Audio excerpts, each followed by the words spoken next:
What really turns a personal journey of recovery into a professional calling? That's the big question we're digging into today as we unpack the powerful and professional role of the peer support specialist. We're going to look at the framework that takes that authentic, lived experience and shapes it into structured, ethical, and incredibly effective support.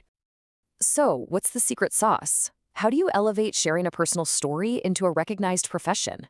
Well, it all comes down to a crucial mix: formal training, a very clearly defined scope of practice, and, of course, a strict code of professional ethics.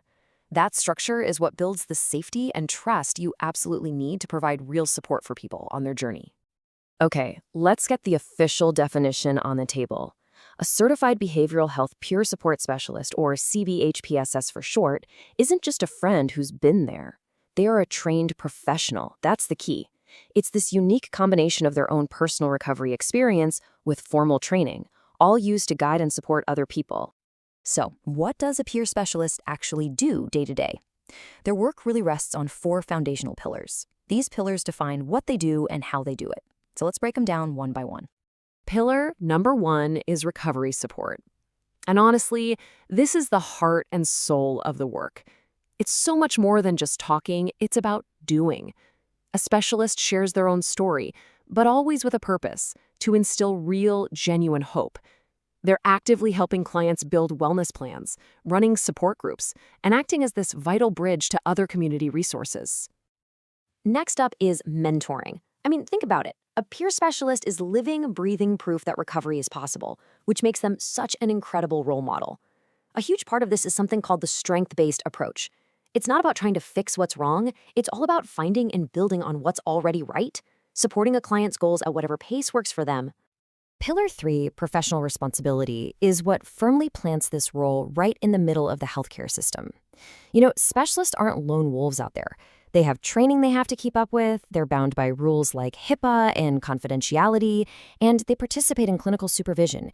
They are a fully integrated and vital part of a client's wider treatment team. And a final pillar is advocacy. This is all about empowerment. A peer specialist teaches clients how to stand up and advocate for themselves. They make sure people actually know their rights within the system and can get connected to the help they need. They're not just a guide, they're teaching you how to be your own navigator. Now, all of these duties are guided by one single, absolutely critical document: the Code of Ethics. And you should think of this less as a list of don'ts and more like the professional playbook. It's what ensures every single action is safe, ethical, and genuinely supportive. And this is not taken lightly at all. The code itself states it in black and white. Any violation of this rule constitutes unprofessional conduct. That line gives these guidelines some serious teeth and establishes a really high standard of professional accountability. Now, inside that playbook, the most important section is all about boundaries. And these aren't just suggestions, okay? They are the ethical guardrails that protect both the client and the specialist, making sure the relationship stays professional and therapeutic. Always. The first guardrail is an absolute. There are to be no sexual or intimate relationships with current clients. Period. End of story. And this protection extends to their family or anyone living in their household. It is a hard, non-negotiable line meant to prevent any chance of exploitation and maintain professional integrity. And this boundary doesn't just disappear the second the professional relationship ends. The rule is crystal clear: no sexual contact with a former client for at least 2 years. This is so important because the power imbalance that exists in a therapeutic relationship, well, it doesn't just vanish overnight. This professional integrity extends to money and finances too. Peer specialists cannot accept gifts that have significant monetary value, and they can't borrow money from a client. This also means that bartering for services is a big no-no because it can just complicate and really damage the professional relationship.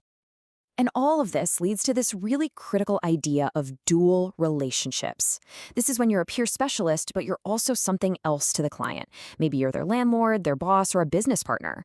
Situations like that create a huge conflict of interest that can blur boundaries and totally compromise the client's care. And this is a perfect example that shows the difference.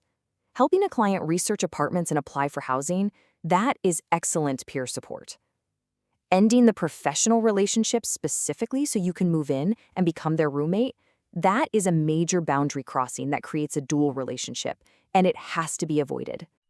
So, beyond just avoiding bad situations, the code also outlines the proactive things you must do. These are the core responsibilities that really define the professional standard and build that foundation of trust with a client. These right here are the building blocks of trust: being totally honest about the services you provide, knowing when it's the right time to end the professional relationship, and always protecting client information. It's really about being a reliable professional from the very beginning to the very end. And yep, part of that professionalism involves documentation. I know, paperwork, but it is so critical. These records have to be kept for at least 7 years and include everything from session notes to the client's plan of care. This ensures there's continuity of care and real professional accountability. Okay, so now let's look at the duties that are really unique to the peer specialist role.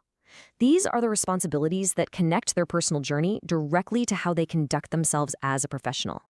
Here are 4 key promises.